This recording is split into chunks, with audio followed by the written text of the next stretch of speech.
right, so who can tell me what today is? It's St. Patrick's Day. So tell me about St. Patrick's Day. What is it all about?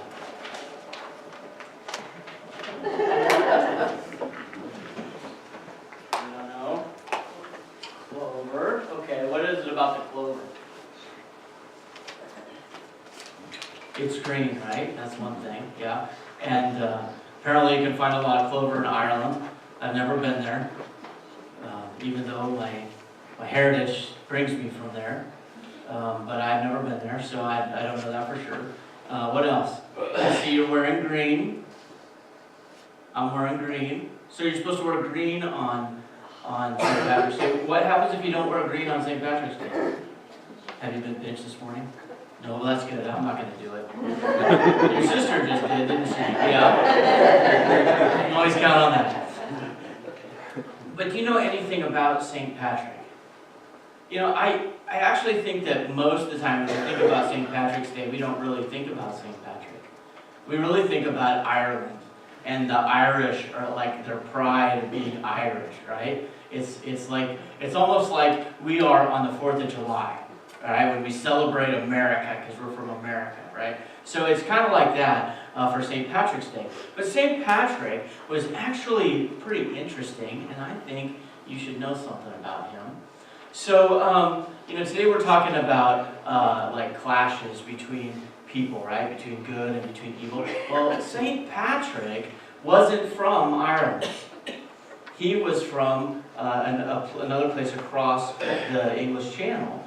And he was kidnapped by Irish folks, pirates, and brought back to Ireland and was made to be a slave. And so Patrick did not have a good time in Ireland. I mean, what would you do if you were kidnapped?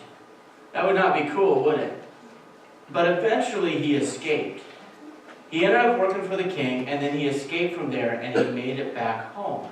And so, can you imagine coming home, and family thought that they'd never see him again. He was like 16 when he was kidnapped, right? And so then, how cool that would have been for them to see him again.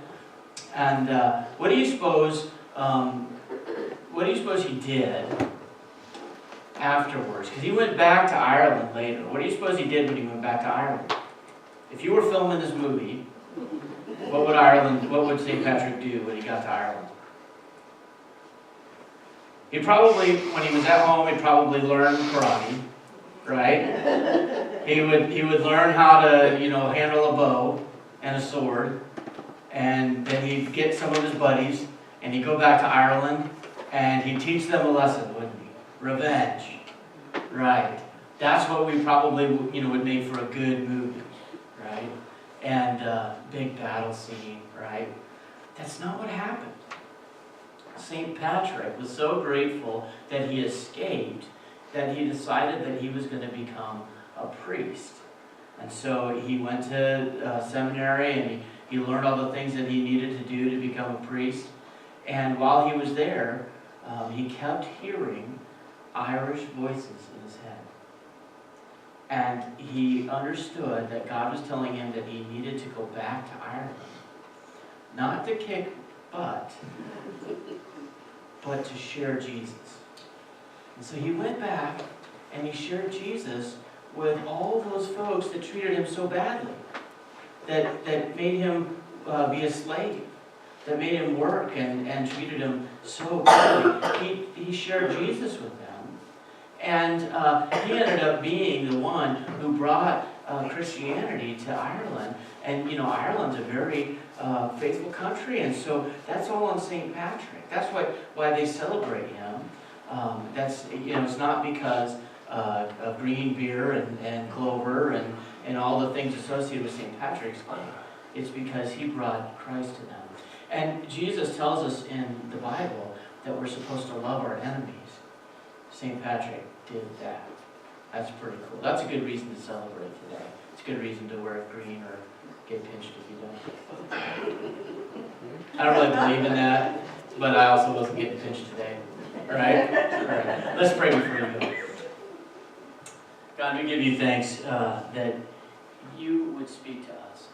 And that even in hard times, even when things aren't going our way, that you would compel us to share Christ with those that we would call enemy. And even though that's a really tough thing, God, it can have really, really a great impact on a country. St. Patrick shows us that. So thank you for his example and for his love for his enemy. In your name we pray. All right, thank you.